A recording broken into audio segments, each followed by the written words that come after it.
A arte brasileira, ela é muito diversa, né? Muito rica, cheia de expressões, que a Ana da Carranca veio para justamente ampliar ainda mais as quadras. Ela inaugura um outro tipo de produção, que é essa produção de carrancas em barro e que deixou um lastro. Todo grande artista, todo grande artesão, quando ele cria esses vínculos com a cultura popular, quando ele não se deixa influenciar por primeiras damas, ou por arquitetos, ou por designers, e ele faz aquilo que ele gosta de fazer, ele faz aquilo que ele sabe que é a história dele.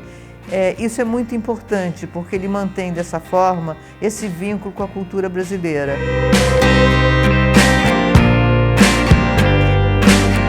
A Ana nasce, como a gente falou, no Uricuri, né? Uma região agreste, de sertão, uma região seca e inóspita, né? Na década de 20 do século passado, uma época onde o Brasil era muito rural e muito destituído de objetos industriais. A Ana surge nesse contexto, em 1920, no Uricuri. Filha de uma mãe louceira, como eles chamam até hoje, ela própria se dizia louceira. Quando se perguntava para Ana o que você é de profissão, ela não dizia para você que ela era uma artista. Ela dizia que era uma louceira que mexia com barro, né? E a mãe dela, como muitas das mulheres daquela comunidade, sabiam fazer panelas de barro, travessa de barro, copos de barro, que era a louça usada no dia a dia. Quando criança, aprendeu a moldar o barro, fazendo esses trabalhos com a mãe dela, que a mãe dela era descendente de índios, e o índio ele faz o trabalho com barro para fazer os labores das casas deles, para lidar na cozinha. E minha avó era descendente, aprendeu com os ancestrais dela, e passou o ensinamento para a mamãe. Mamãe e minhas tias todas aprenderam o trato com barro através da minha avó. E ela, assim como muitas, né, personagens da história brasileira, passa por aquele processo de expulsão da região pela seca. E ela então se transfere com a família, como ela dizia, em busca do rio que dizia onde a água nunca desaparecia, que era o Rio São Francisco. E foi assim que ela deixa o sertão migrando, né, e vai até Petrolina, onde ela passou a morar o resto da vida. Ela estava chegando na cidade, sabia pouco da cidade, mas ela estava com muita vontade de conhecer, porque já que ela ia morar aqui, ela queria conhecer quem era o padre, quem era o juiz, quem era o prefeito, para poder se familiarizar no local que ela ia morar. Aí o senhor começou, cheio de vontade, começou a conversar com ela, na década de 50. Aí, num momento desse da conversa, ele começou a falar do rio. Aí disse, dona Ana, que antigamente existia os barcos que faziam a navegação de pessoas, de objetos, de gênero alimentício. Nessa época não existia supermercado, existia bodega e armazém. E tudo que era vendido nas duas cidades, Petrolina e Juazeiro, vinha das cidades ribeirinhas através de barcos. Aí, esses barcos tinham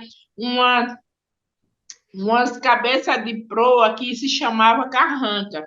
Ela ia para a feira levar as peças para vender. Toda segunda-feira tinha uma feira aqui na cidade, no centro da cidade.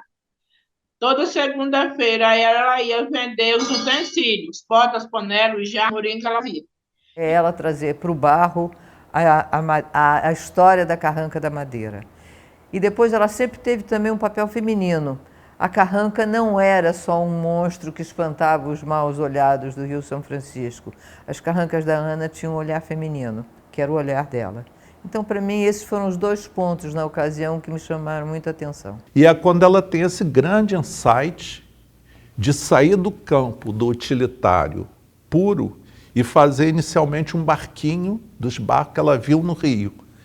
E a partir daí surge a coisa da carranca, e ela disse que a primeira peça que ela levou uma carranca pequena para a feira, as pessoas riram dela. E foi essa peça que faz com que ela seja percebida por jornalistas, por pessoas de Recife. Quando esses dois senhores viram, ficaram assim maravilhados. Aí perguntaram, de quem é essas peças? Tinha bastante gente ao redor olhando. Aí ela disse, é minha. O senhor quer conversar a respeito das peças? Aí ele disse, eu quero conversar com a pessoa que faz. Aí ele disse, pois está conversando, falando com ela. Aí ele disse, eu quero lhe dar meus parabéns e quero lhe dizer que está nascendo um artista popular no sertão pernambucano. Aí ela disse, oh, que beleza, que maravilha, eu estou ficando famosa. Quando eu cheguei lá, ela começou a me contar coisas da vida dela. E eu sou uma pessoa muito emotiva.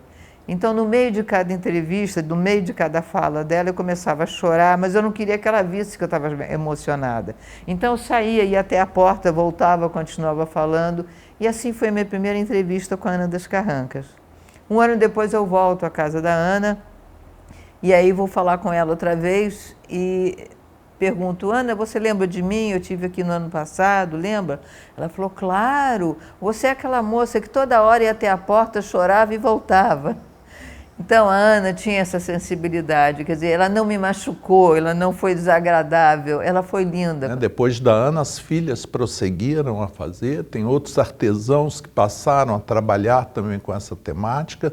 Então, quase que a gente podia dizer que a Ana, né, uma mulher negra, sertaneja, migrante, nordestina, analfabeta, cria um capítulo novo na história da arte no Brasil. A Ana faz parte de um hall de artistas que eu considero grandes mestres. Faz parte da história da cultura popular através do barro. A Ana faz parte da história de Pernambuco, porque ela retrata a carranca e a história de Pernambuco. Então, eu acho que a Ana mereceu todos os títulos que ela ganhou e, mais do que tudo, merece essa lembrança agora dos 100 anos, se ela estivesse aqui com a gente. Quando você fala, né, nesse universo da arte popular, a Ana das Carrancas está consagrada. Não resta a menor dúvida. Como eu falei, ela está nas grandes coleções, nos grandes museus, né, nas grandes obras que estudam arte popular. O Gilberto Gil me disse, você é filha de Ana? Eu disse, sou, com todo prazer. Aí ele disse, ó, sua mãe tá junto da nata da cultura brasileira. E Ana das Carrancas, do céu do Pernambuco, estava lá, junto com o povo, fazendo parte da nata da cultura brasileira, como Gilberto Gil. Isso eu estou usando as palavras dele, porque se ele disse é porque é verdade. Para mim foi um contentamento, eu fiquei assim com o coração cheio, fiquei radiante de eu saber que a minha mãe fez parte de um grupo que faz parte da nata da cultura brasileira.